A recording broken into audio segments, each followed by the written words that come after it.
அருளாளன் நிகரற்ற அன்புடையமாகிய அல்லாஹ்வின் திருப்பெயரால் ஆரம்பம் செய்கிறேன். வானத்தின் மீதும் சத்தியமாக, தாரிக்கின் மீதும் சத்தியமாக.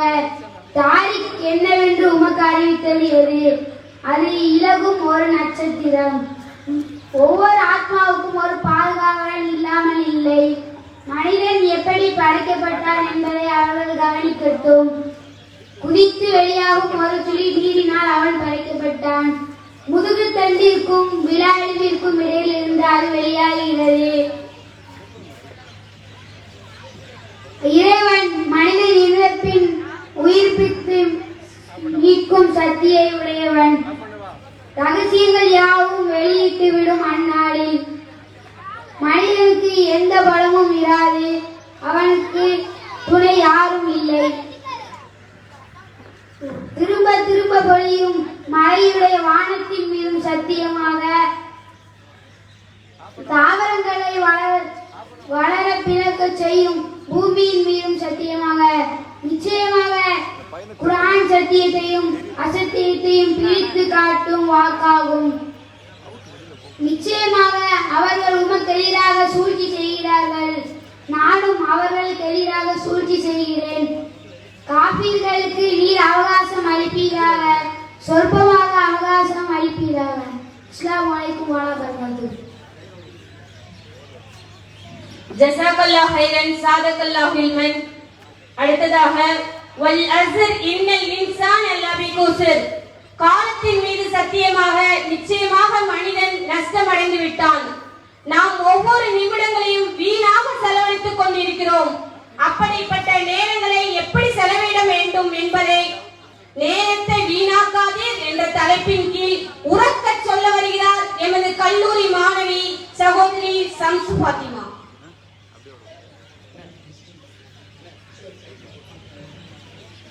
अस्सलामु अलैकुम वरहमतुल्लाहि वबरकातुहू.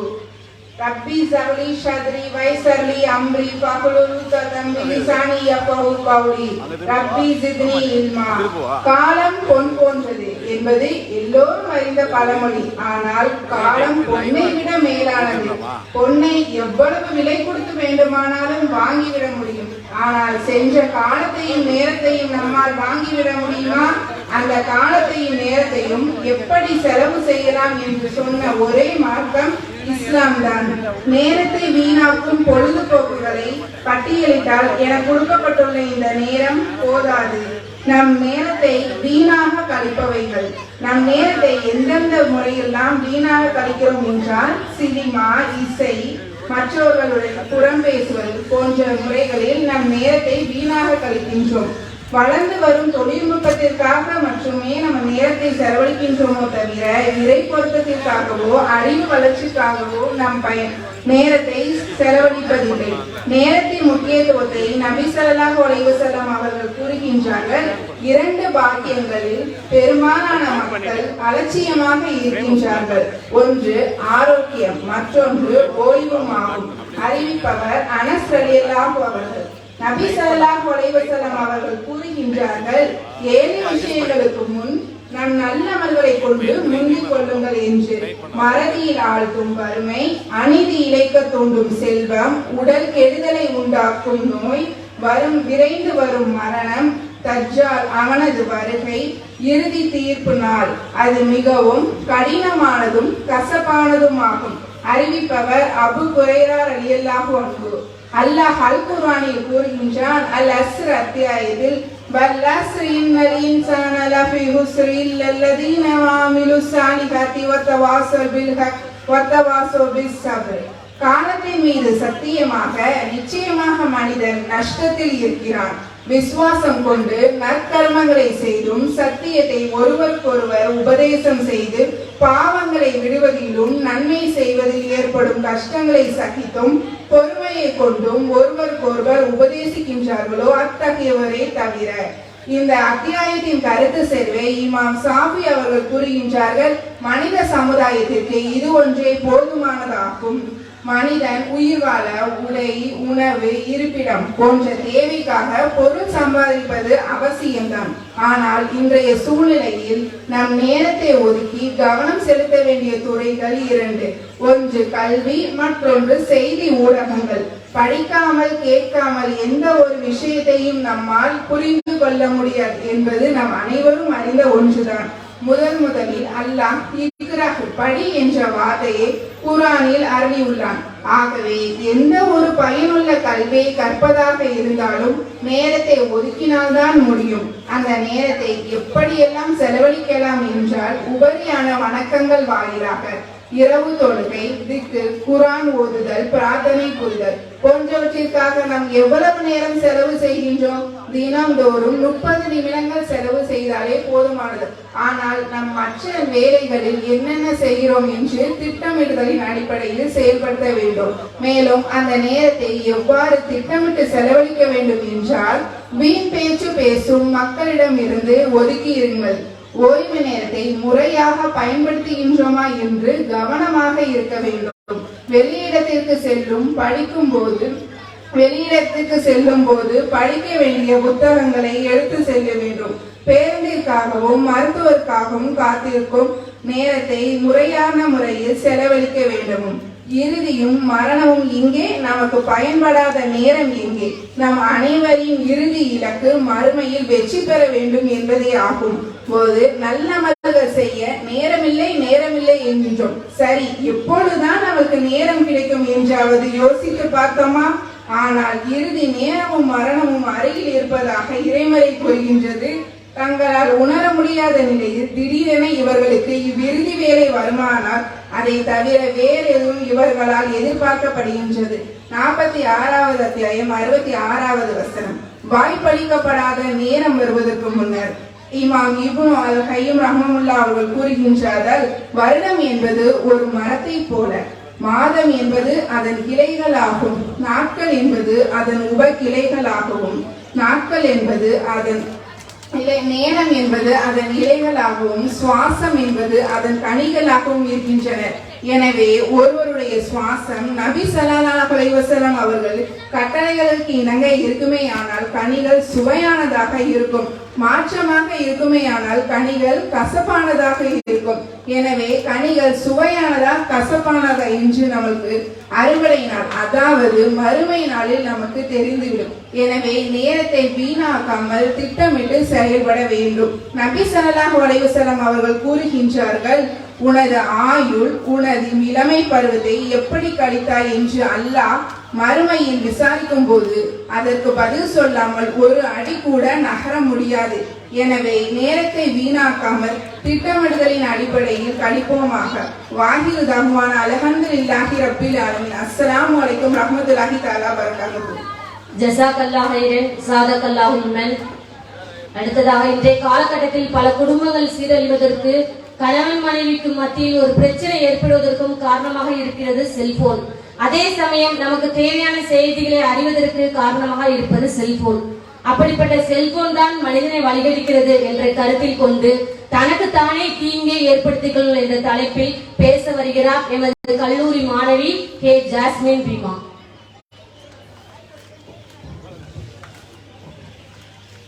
அஸ்ஸலாமு அலைக்கும் வரஹ்மத்துல்லாஹி வபரகாத்துஹு.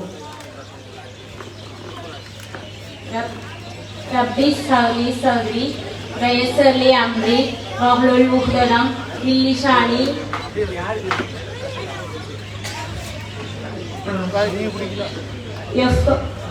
ரப்பி ஸல்லி ஸல்லி வயஸர்லி அம்ரி வஹ்லுல் உக்தலம் மின் லிசானி யஃகஹு கௌலி. ரப்பி ஸித்னி இல்மா. எனக்கு கொடுக்கப்பட்டுள்ள தலைப்பு, செல்போனால் தனக்கு தானே தீங்கை ஏற்படுத்திக் கொள்ளுதல். இன்றைய இளைஞர் சமூகம் செல்போனால் தனக்கு தானே தீங்கை ஏற்படுத்திக் கொள்கின்றனர். செல்போனை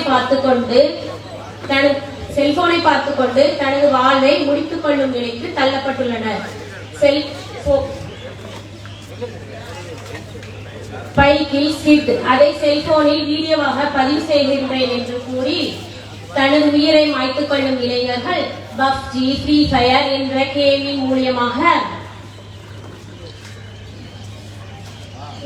பல குழந்தைகளின் மனநிலை பாதிப்புக்கு உள்ளாகின்றார்கள். டிக்டாக்கில் பெண்கள் காட்டிய அலட்சியத்தால் ஒரு பெண்மணி இறந்தும் அவளுடைய நிலை என்னவென்று பாருங்கள். தன்னுடைய டிக்டாக் வீடியோவை சமூக வலைதளங்களில் பரப்பியதால் அவர் மரணித்த பின்பும் அவர் குடும்பத்தினர் அனைவரையும் பாதிப்புக்குள்ளாக்கியது. செல்போனினால் தனக்கு தீங்கு ஏற்பட்டது மட்டுமல்லாமல் தன் குடும்பத்தினர் அனைவருக்கும் தீங்கை ஏற்படுத்தியது. இன்றைய பெண்மணிகள் பேஸ்புக்ல அந்நிய ஆணோடு உறவாடி அவர்களுடைய சென்று தனது உயிரை மாய்த்துக் கொள்ளும் நிலை ஏற்பட்டுள்ளது. குழந்தைகளுக்கு செல்போனை கொடுத்து பழக்கி அடம்பிடித்து தன் தாயையும் தந்தையையும் எதிர்த்து நிற்கின்ற அளவிற்கு நாம் ஆளாக்கிவிட்டோம். தரவில்லை என்றால் சாப்பிட மாட்டேன், ஸ்கூல் போக மாட்டேன் என்று அடம்பிடித்து கூறி மிரட்டும் அளவிற்கு பிள்ளைகளின் மூளைகளை மழுங்கடிக்க செய்து அவர்களுக்கு தீங்கை ஏற்படுத்துகின்றன. செல்போனை பயன்படுத்துவதால் உடல்நல பாதிப்புகள் அதிகம் ஏற்படுகின்றன. பலர் செல்போனை பயன்படுத்தும் போது குனிந்த நிலையிலேயே அதிகம் நேரம் பயன்படுத்துவதால் கழுத்து வலி அதிகம் ஏற்படுகிறது. ஹெட்போனில் பாடல் கேட்கும் போது அதிக சவுண்ட் வைத்து பயன்படுத்துவதால் 30-40 வயதிலேயே காது கேட்கும் திறனை இழந்து விடுகின்றார்கள். அல்லாஹ் கூறுகிறான், அல்-பஹரா அத்தியாயம் 2 வசனம் 219, யஸ்அலூனக அனில் ஹம்ரி வல் மைசிரி குல் ஃபீஹிமா இஸ்முன் ஹஃபீரு வ மனாஃபிஉ லின்னாஸி வ இஸ்முஹுமா அக்பரு மின் நஃபிஹிமா. நபியே, மதுவை பற்றியும் சூதாட்டத்தை பற்றியும் உம்மிடம் கேட்கின்றனர். அதற்கு நீர் கூறுவீராக, அவ்விரண்டிலும் மிக பெரும் பாவம் இருக்கின்றன, மனிதர்களுக்கு சில பயன்களும் இருக்கின்றன. அவற்றிலுள்ள பயனை விட மிக பெரிது. இந்த வசனத்தின் மூலமாக சில மக்களுக்கு நன்மை இருக்கிறது என்பது அவர்கள் சூதாட்டத்தில் அடையும் பணம். அது அவர்களுக்கு நன்மையை தரும். ஆனால் அல்லாஹ்விடத்தில் அவர்களுக்கு மிக பெரும் பாவமாக, அவர்களுக்கு மறுமை உலகிலும் பெரும் பாவமாக ஆக்கப்படும். சில ஆண்களும் பெண்களும் செல்போனில் ரம்மி என்ற சூதாட்டத்தை விளையாடி தனது சொத்தை முழுவதையும் இழந்து தனது உயிரையும் மாய்த்துக் கொள்கின்றனர். மறுமையில் நரகத்தை சென்று அடைகிறான். இப்படியாக மனிதன் செல்போனால் தனது மூளையை பாலுங்கடித்து உடல் ஆரோக்கியத்தை பாலெடுத்து உயிரை மாய்த்து தனக்கு தானே தீங்கை இழைத்துக் கொள்கின்றனர். எனவே இந்த செல்போன் மூலம் அதிகம் தீங்கை ஏற்படுத்திக் கொள்ளாமல் நமக்கு நன்மையை பயன்படுத்துவோமாக. அஸ்ஸலாமு அலைக்கும்.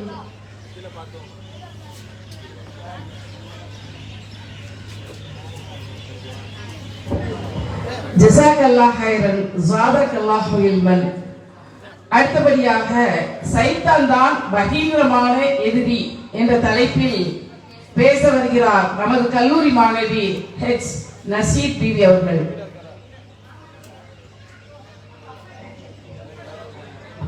अस्सलामु अलैकुम वरहमतुल्लाहि वबरकातुहू। अऊज़ु बिल्लाहि मिनश शैतानिर रजीम। बिस्मिल्लाहिर रहमानिर रहीम। अल्लाहुम्मा आइन्ना अला ज़िक्रिका व शुक्रिका व हुस्निल इबादत. யா அல்லாஹ், உனக்காகவே உன்னை நினைவு கூறுவதற்காகவும் உனக்காக நன்றி செலுத்துவதற்காகவும் உன்னை அழகிய முறையில் வணங்குவதற்காகவும் என்னை அருள் புரிவாயாக. ஷைத்தான் பகிரங்கமான என்ற தலைப்பில் நான் பேச வந்துள்ளேன். ஈமானுக்கும் சைத்தானுக்கும் நடக்கும் ஒரு போராட்டம் தான் மறுமையில் நமக்கு சொர்க்கம் நரகம் என்பதை தீர்மானிக்கும். எனவே ஷைத்தான் மிக தெளிவான பகிரங்கமான எதிரி. அவனை நீங்கள் எதிரியாகவே எடுத்துக் கொள்ளுங்கள் என்று கூறுகிறான். ஷைத்தான் எப்படிப்பட்ட விரோதியாக இருக்க முடியும்